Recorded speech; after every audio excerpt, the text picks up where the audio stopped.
Bonjour à tous, aujourd'hui on se retrouve dans la première vidéo complément, donc c'est des vidéos qui vont servir à approfondir les tout savoirs, donc aujourd'hui on va s'intéresser à l'alimentation des Varanus beccari.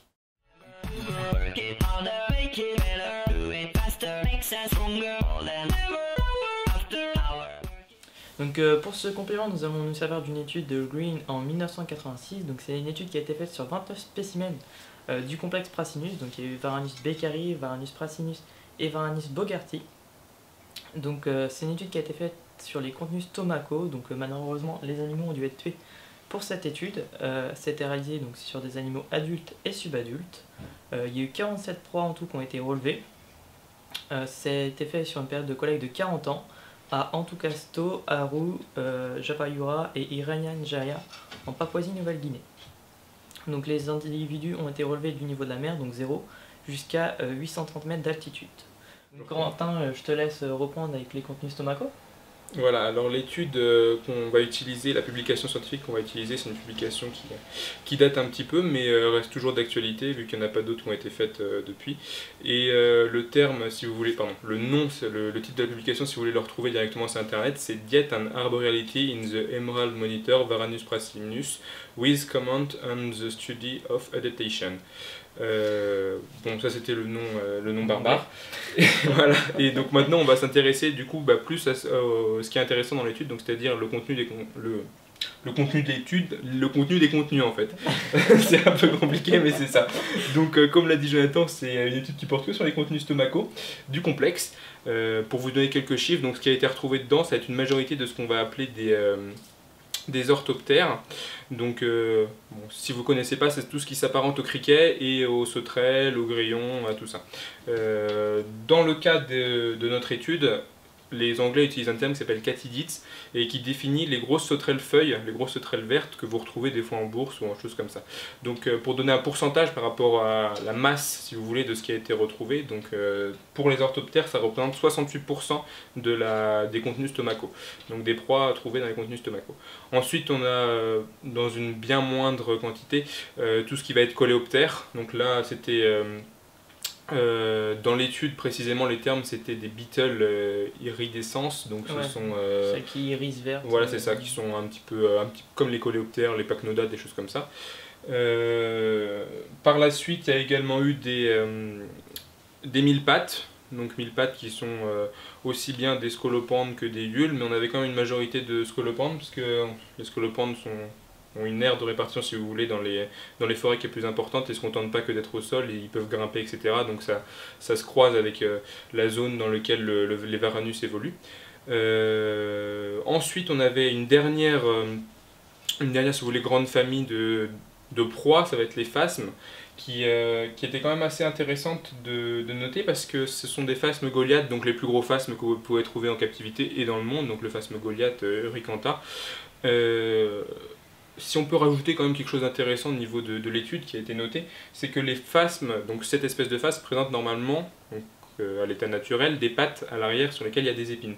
Et dans le cas des études, on ne retrouvait pas les pattes à l'arrière. Donc c'est ce qu'on disait tout à l'heure, c'est que peut supposer qu'il y ait une forme d'apprentissage de la part des varans qui enlèvent les pattes du coup pour éviter de se blesser ou des choses comme ça. Ce sont que des suppositions, il n'y a aucune étude qui a été faite dessus. Ouais. Mais... Bah, par rapport à ça, on pourra aussi préciser au niveau des scolopendres qu'il y a peut-être une technique d'approche particulière pour éviter de se faire mordre. Et pareil, les larves de coléoptères qui étaient dans les troncs où ils peuvent aller chercher directement avec les doigts. Oui, c'est ça. Alors pour ce qui est d'aller chercher les larves, ça a été vu en captivité et à l'extérieur, mais comme le dit Jonathan, pour tout ce qui est scolopendre, technique de chasse pour éviter de se faire mordre et le fait que le phasme n'ait plus les pattes, ce ne sont pas des comportements qui ont été déjà observés, donc ce serait intéressant. Voilà. S'il y a quelqu'un qui a la possibilité d'observer ça dans la nature, transmettez-nous les photos. Et ouais, du coup il y avait aussi un peu d'arachnides. C'est ça, trouvé, ouais. Quelques arachnides, je sais pas trop la taille, les tailles d'arachnides, mais je pense que ça ne devait pas être des tarentules ou des choses comme ça doit être beaucoup plus petit. Et la dernière partie, donc là ce qui nous intéresse aussi en captivité parce qu'on peut comparer, donc on avait beaucoup d'orthoptères on a dit, et aussi des muridés, donc muridés ce sont la famille des souris, en général quand on dit muridés ce sont les souris. Là ce sont spécialement ou plus spécialement des souris du genre Melomys, donc qui sont endémiques de la région dans laquelle se trouvent les varans, donc c'est normal qu'on les retrouve dans les estomacs. Et l'individu qui a été retrouvé faisait quand même 40 grammes, donc c'est pas négligeable.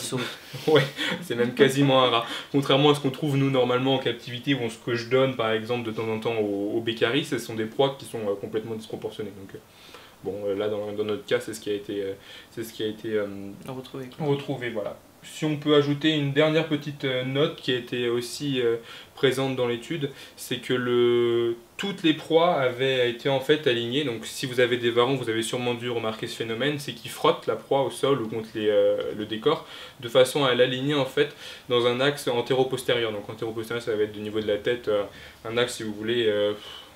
Comment décrire ça? Un axe, ouais, tête-pied, voilà. De façon à ce que la proie rentre droit dans la bouche et donc après dans l'estomac. Ça, c'est ce qui a été noté. Et souvent, c'est sur la tête de la première. Souvent. Après, ça se nuance un petit peu parce qu'il y a toujours des exceptions, mais en général, c'est ça. Donc, qu'est-ce que ça peut nous apporter cette étude au niveau du maintien en captivité? Comme on l'a dit, un peu d'informations sur ce que mangent les varans dans le milieu naturel. Observer que les proies carnées, genre mammifères, oiseaux, représentent vraiment une part infime de l'alimentation des varans. Donc en élevage, il faudrait calquer ce qu'on leur donne sur ça. Beaucoup de grillons, de criquets, voire essayer de trouver les mêmes espèces qu'ils retrouvent dans la nature. Oui, c'est ça. Essayez de faire en sorte que l'étude là qu'on vient de vous présenter vous permette de vous dire, vous en tant qu'éleveur de varans ou pas, ceux qui veulent débuter, se dire tiens, là il a été fait un relevé scientifique et on va essayer de se calquer dessus au niveau de la fréquence de nourrissage, etc. C'est-à-dire que ceux qui donnent que des souris, là vous apercevez qu'il y a quand même un petit problème parce que 68% des proies ça reste quand même des orthoptères. Donc un autre petit truc qui peut être intéressant, ça va être une dernière annexe qu'on va faire, c'est au niveau des catidis, donc les grosses sauterelles vertes. Ce qui peut être intéressant en captivité, notamment pour le complexe, c'est que la couleur verte va permettre de fixer également des pigments chlorophylliens sur les Prasinus par exemple, ou Resingerii, ou des choses comme ça. Plus vous allez nourrir avec des proies qui vont être vertes, ou avec des couleurs assez flashy, plus vos varans, et donc ceux-là par exemple aussi, vont avoir des couleurs qui vont ressortir et vont être plus jolies. Donc par contre, dès que vous allez nourrir avec des souris et des choses comme ça, vous allez dégrader la couleur, elles vont être beaucoup moins vert fluo. Ouais, ça va être terne, voilà. Lessivé un peu. C'est ça, comme si il était passé à la machine à laver ou un truc comme ça, quoi. Faut pas passer ses varans à la machine à laver. Hein. Voilà, c'est un petit peu compliqué. Donc je pense qu'on a tout dit.